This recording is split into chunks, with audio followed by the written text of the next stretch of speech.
Moving our bodies is essential to healthy living, but how we move differs from place to place and across cultures. My name is Haley Bone, and I've been dancing since I was 3 years old. The more I learned about dance, the more curious I became about the power of expressive movement. On this show, we'll highlight some of the various styles of dance and movement that Nova Scotians engage with, from Highland dance to hip-hop, circus, and more. We'll also get to see how these expressive movement styles support our communities, as well as their individual emotional and physiological benefits. So come with me as I travel across Nova Scotia to explore the ways we move.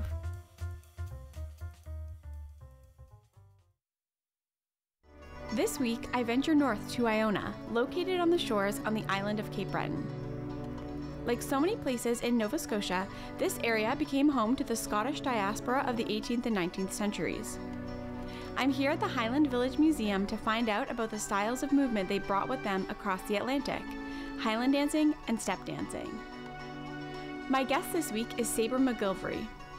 She's an internationally renowned and award-winning Highland and Step dancer from right here in Cape Breton. Her dance school, Celtic Touch Dancers, has performed and competed all over the world, inspiring a love for these Scottish dancing traditions here at home and abroad. Sabra is a two-time world finalist at the World Highland Dancing Championships in Dunoon, Scotland, and is the proud owner of a cowl ring. Sabra has also won several champion titles as a Highland dancer and holds her dance teaching license from the Scottish Dance Teachers Alliance.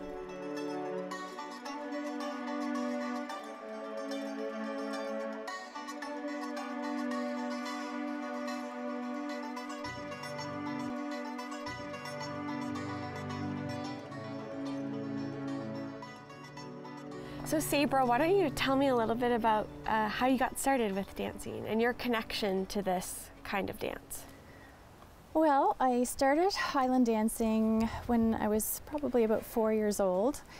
My sister danced. She was a Highland dancer as well, so Okay. it was kind of like a natural progression. Sure. To, I was watching her perform and compete, and when I was old enough, then I was just dying to start Highland dancing lessons. Mm-hmm. So I did start with Highland, and I guess I was probably more like around 11 or 12 years old when I started step dancing. Okay. And that came a little bit later, I guess, because I grew up in a very musical family. My brother and my sister are both professional musicians, play fiddle and piano and all that stuff. So we performed a lot. Like the three of you the together? three of us. Oh, yeah. So most often as a Highland dancer in the beginning, but as I guess you'll see later, the step dancing is really commonly done to fiddle music. Okay. And because they were really strongly immersed in the fiddle tradition and the fiddle music, and step dancing came very naturally after that. I used to attend the Gaelic College in St. Anne's, Cape Breton, for like the summer camps, the workshops that would happen during the summer. And when you attend the Gaelic College, you get to learn other styles of music and dance. So that's really where I was introduced to step dancing lessons, and that's kind of how I got into doing step dancing as well. They're both originated from Scotland, but there's differences. Like so many Nova Scotians, Sabra is descended from the Scottish settlers who made this land their home in the 18th and 19th centuries. She believes it's important to pass on the music, dance, and culture of her ancestors to the next generation. Definitely here in Nova Scotia, there's lots of passing on the tradition to the next generation. A lot of families who play music and dance, but it's all the same music and dance and language and culture and everything is from all those people that came from Scotland over to here.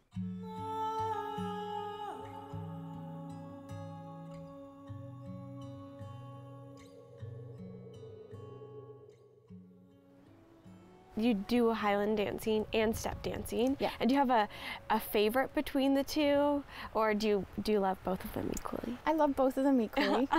Very diplomatic. Yeah. Well, I think it's because Highland dancing, for me anyways, was competitive. Okay. So really worked hard at, you know, honing your skills and perfecting your technique and building yourself as a strong athletic dancer and working to go to the nationals and the worlds. And so it was more competitive in nature, and I loved that side of it. Yeah. But then for step dancing, I found was just such a nice balance for me, because in our step dancing tradition, we don't compete. For us, it was more ceilidhs and gatherings and concerts and performing and that sort of a thing.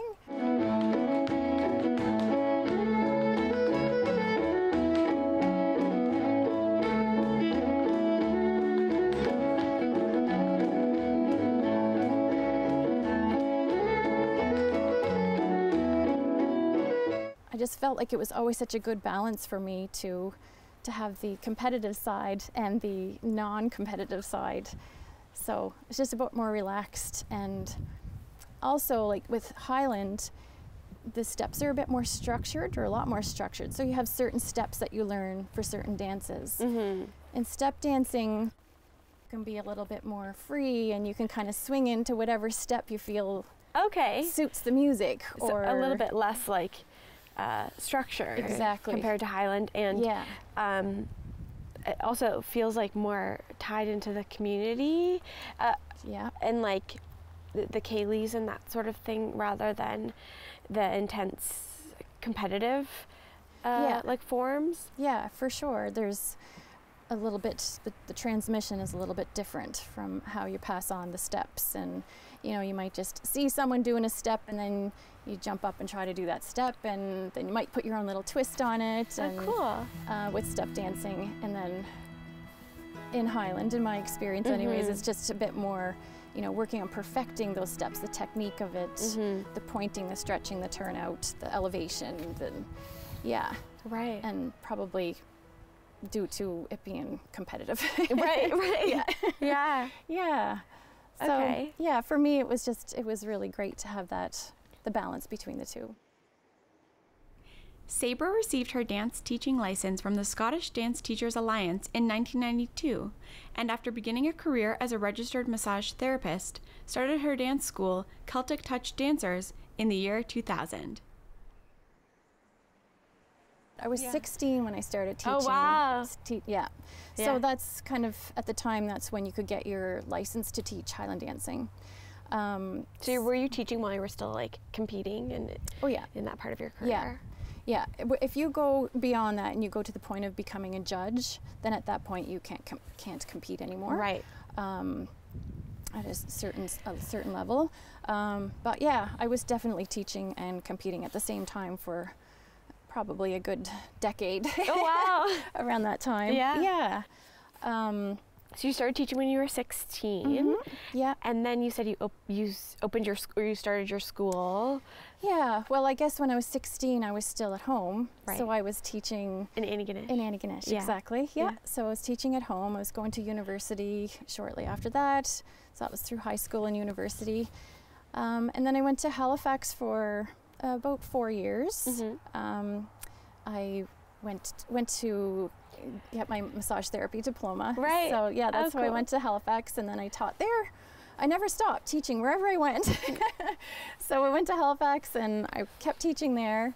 Had some wonderful dancers that I worked with there, and then I moved. There was an opportunity to move back home and work as a massage therapist. Moved back home, continued to teach. Wow. And I guess that was around 2000 when I started, I actually formed the group Celtic Touch Dancers, the name, and then just kept going from there. Sabra's accomplishments are certainly impressive, and she is a testament to what a love of dancing can lead to. Her passion for dance is equaled by her ability to inspire that same passion in others. And I'm so excited to learn more from her about Highland and step dancing.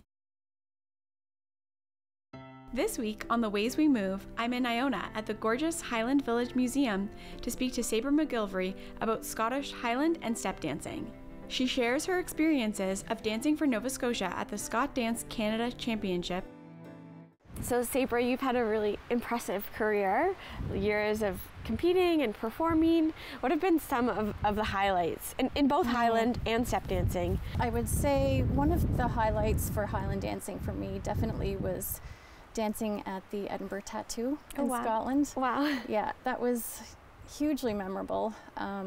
There was 6 of us from Canada that were invited to go and perform, and each night of the tattoo there was a different soloist from a different part of the world, and so there was the team of dancers that was there every night, but then every night there was one guest dancer that came in, and I did one of those shows, and that was just like, I can still remember how my heart was beating, like just coming on to the Esplanade, and like just, you know, thousands and thousands of people watching and hearing your name announced over the speaker.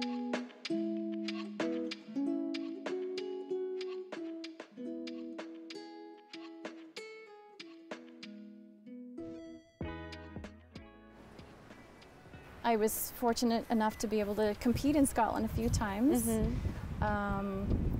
On 4 different occasions. Anyone can go to the Cowal Highland Gathering and compete, so that's held in Dunoon, Scotland every year. And you dance in what will be like the semi-finals, I guess, and then if you win on that first day, then you move on to the second day to compete in the actual World Championship.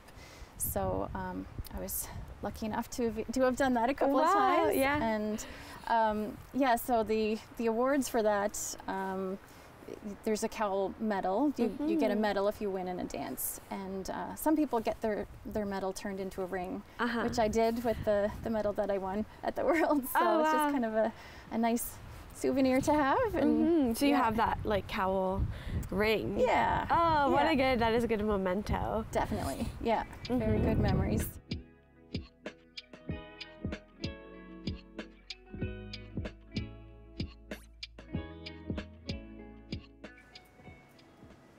And you've also represented Nova Scotia at the Canadian Championships. Yeah, so I've gone to the Canadian Championships, I think 10 times. Oh, wow. So just being able to represent Nova Scotia, be a bit of an ambassador for Highland dancing and step dancing has just always been my honor, my pleasure. Actually, in 2023, it's going to be held in Halifax. Oh, wow. So we're getting excited for that. That is exciting.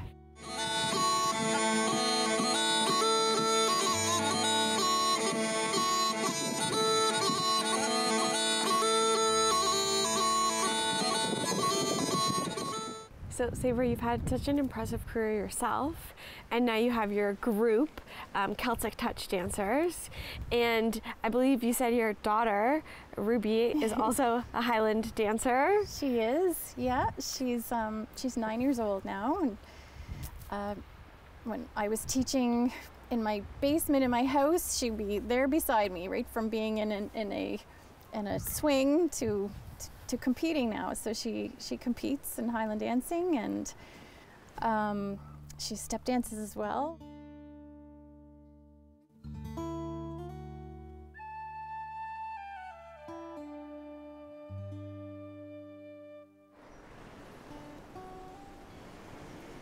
With the kilt, when you do movements like turnout, so just put your foot on the back of your leg, you see how the front apron of the kilt lies nice and flat, and the pleats are what allow the knees to be turned out to the side. Oh, yeah. And if you turn around, you can see the pleats are what swing back and forth when a dancer is dancing. Okay. Yeah. Wonderful. And Ruby, what's your favorite part about dancing? Just having fun and dancing. Yeah. Lots of friends. They make friends all over the world when you're dancing. Yeah. And is your mom your teacher? Yes. Oh, that's nice.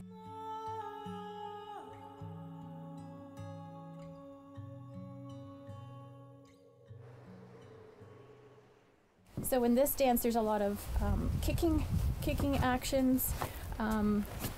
there's different stories behind the dances, but one of the stories for the Chantreuse is it's like a celebratory dance of when the Scottish people were allowed to wear their kilts again, because there was a period of time when they weren't allowed to wear the tartan and wear their kilts. So when they were allowed to wear their kilts again, it was like mimicking the action of kicking off the trews or the pants.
I'm so grateful for Ruby's demonstration of Highland dance and for the experiences Sabra is sharing. I can't wait to learn even more about these styles of movement and how important they are to the Scottish culture here in Nova Scotia.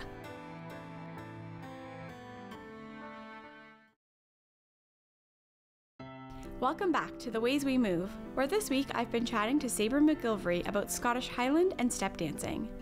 Sabra is so passionate about how important it is to pass on her heritage to the next generation.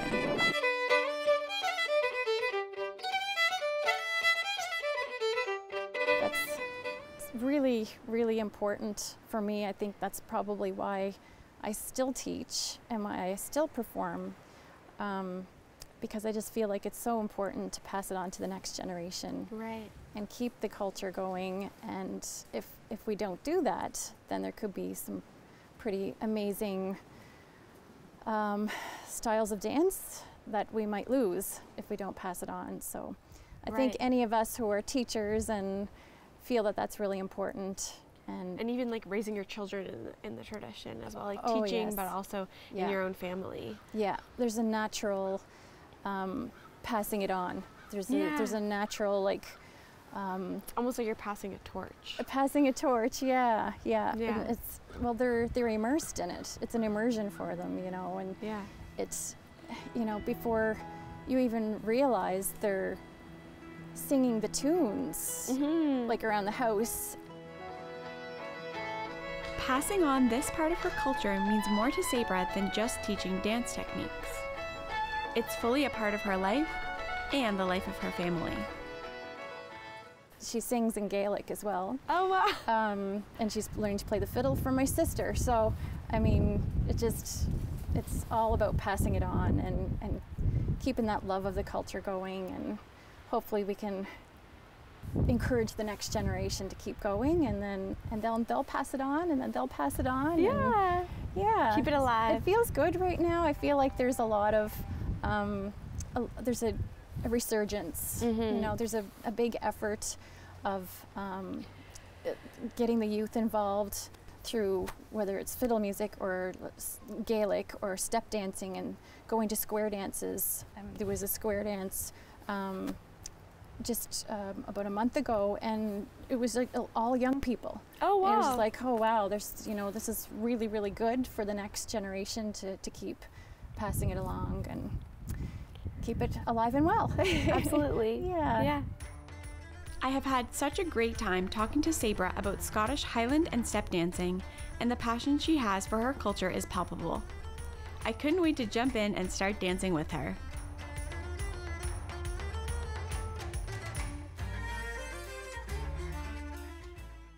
This is a reel step. Okay. R-E-E-L step. And this is sometimes called the hop step. Okay. So we're going to start by stepping on our left foot. So you can take all your weight onto your left foot. And we're going to do a shuffle with the right foot. Okay. So out and in. So when we shuffle, I'm scuffing my heel on the way out and the ball on the way back. So that's the shuffle movement. So your foot's off the floor right now. You're going to do a hop on your left foot that you're standing on. Hop. Okay. And then you're going to do 2 taps with your right foot. So tap, pick it up right off the floor, and tap, pick it up off the floor again. Okay. Yeah. So now this foot is ready to step on. So you're going to transfer your weight over to this foot, step. And then you're going to do the shuffle with your left foot now. Shuffle. That's it. Hop on your right foot. Hop. And then 2 taps with the left foot. Tap, pick it up, tap, pick it up. Okay. Okay. Shuffle. Look at you. That's awesome. Step, shuffle, hop, tap, tap. 1 and 2 and 3, 4. 1 and 2 and 3, 4. 1 and 2 and 3, 4. 1 and 2 and 3, 4. That's awesome. That's so good. That's really fun. We should try to a little bit of music. 1, 2, 3, Ready. and 4. Step, shuffle, hop, tap, tap. Step, shuffle, hop, tap, tap. Step, shuffle, hop, tap, tap. You want to try a little faster? Yeah. A little faster? A little faster? Step, shuffle, hop, tap, tap. Step, shuffle, hop, tap, tap.